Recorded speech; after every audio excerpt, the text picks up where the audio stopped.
Oh my god, look who got a whole new intro because he accidentally deleted everything pretty much almost off his computer trying to get SWOTOR to download or install. Yep. Hey everybody, it's Rogue here, and I'm doing this video a little bit differently today. Usually I have had a script the last couple times, but I just have notes for this one, and I just kind of want to do it off the cuff. It's a bit of a hot topic, so I wanted to get this out there before, you know, the attention shifts to something else. Now, you might have heard of what I'm talking about today. It is a graphic novel that is released or is going to be released by a little publishing house you may have heard of called DC. And yeah, let's just get into it because I'm sure you already have some kind of idea of what I'm about to talk on today. So, you might have noticed that I have a bit of a new thing going on here, and I thought you guys might want something a little bit more dynamic to look at while I'm talking instead of just a picture.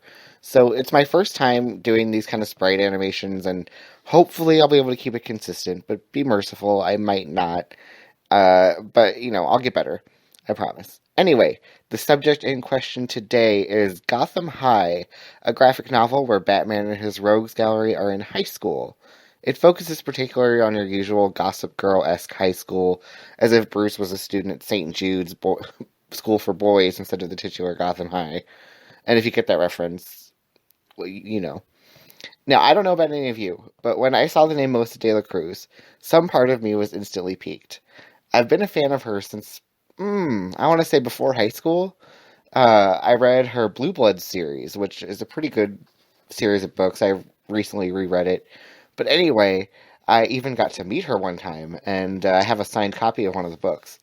However, I won't say that this is going to be very defensive of her, and I'm really going to be looking at Gotham High through the lens of her Blue Bloods saga.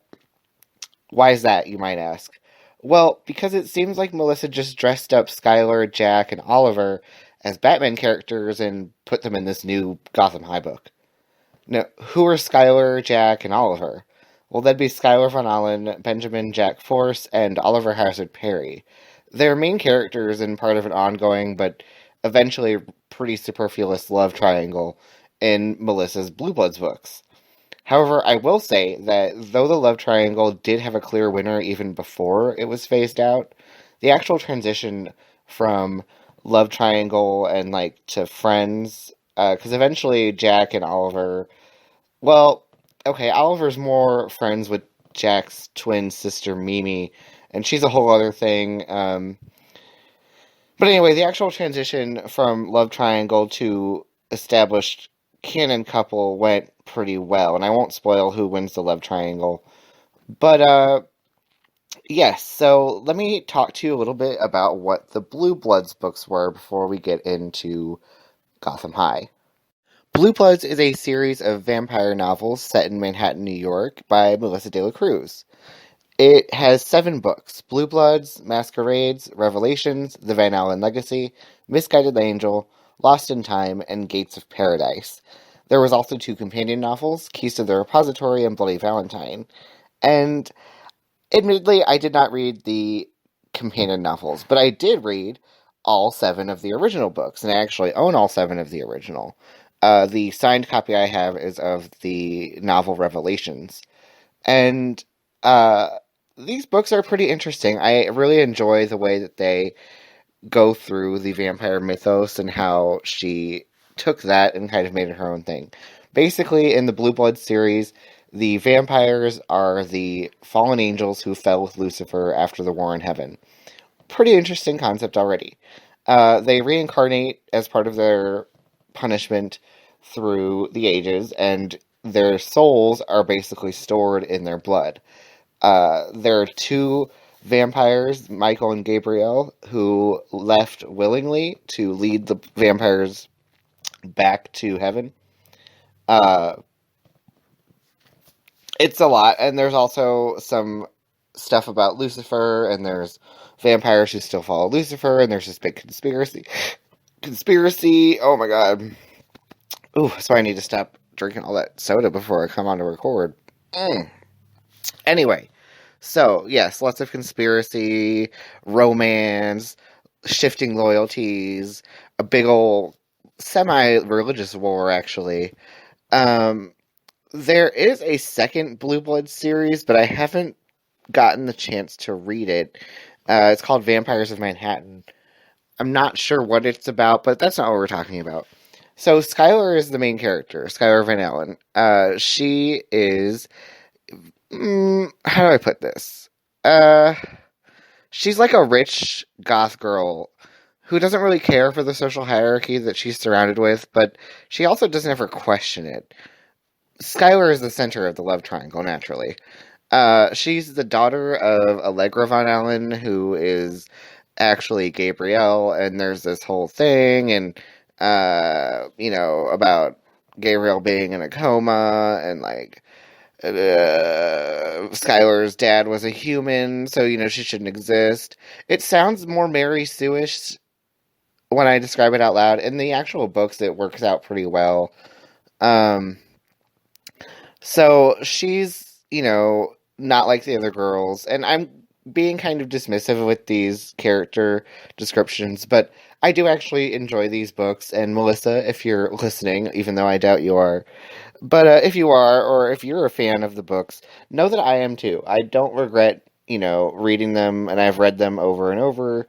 But being that I am so familiar with these books, I can definitely tell when she's dipping back into certain plot points.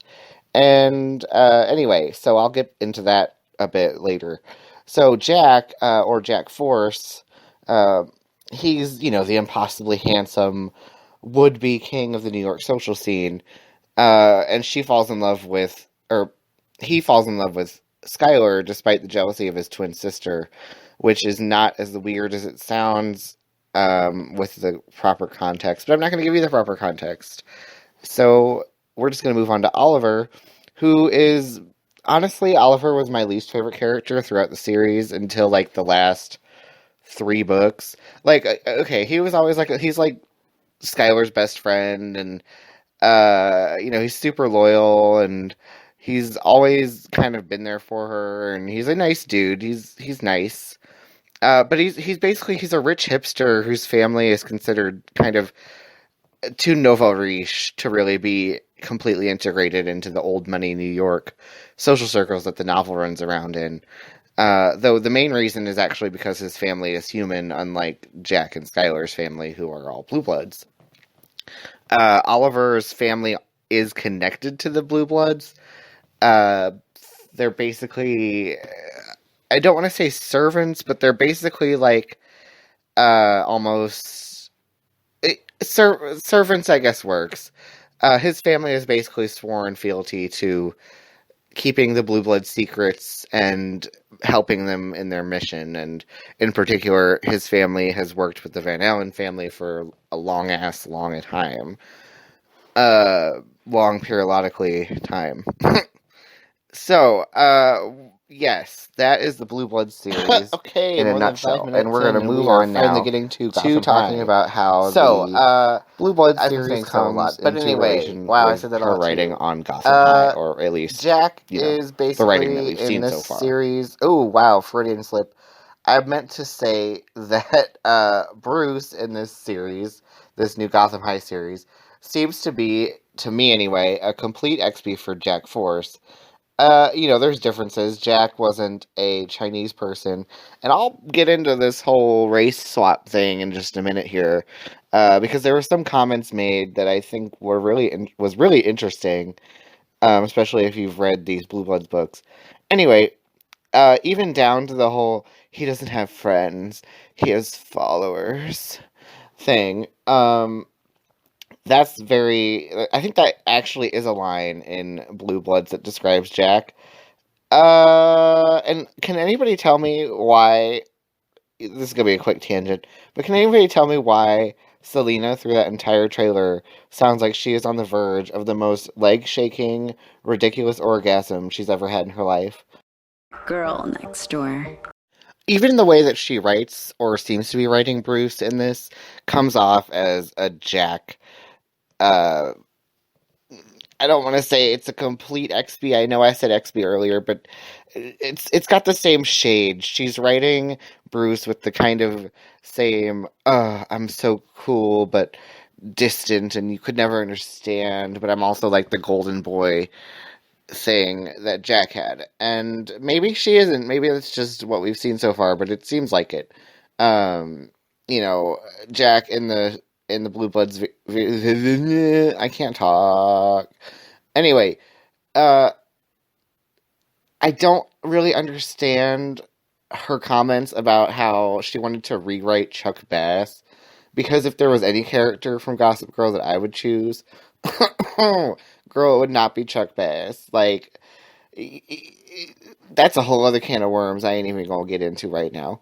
So, obviously Selena is the Skylar XB. They're not really similar at all, so I won't say that everything is lifted directly from this, but there are shades of Blue Bloods in this, or at least of certain parts of Blue Bloods in this, particularly the love triangle. Skylar and Selena are very different personality wise. The only thing they seem to really have in common is this whole I love them both, thing. Because Skylar had that going on too with Jack and Oliver. And speaking of Oliver, this is going to be confusing because the Joker character is also named Jack, but we're just going to call him JN because, Jack Napier, as Selena says. He's kind of an Oliver XB in so much of the fact that he's sort of a loser, and so was Oliver, even though Jack is poor and vaguely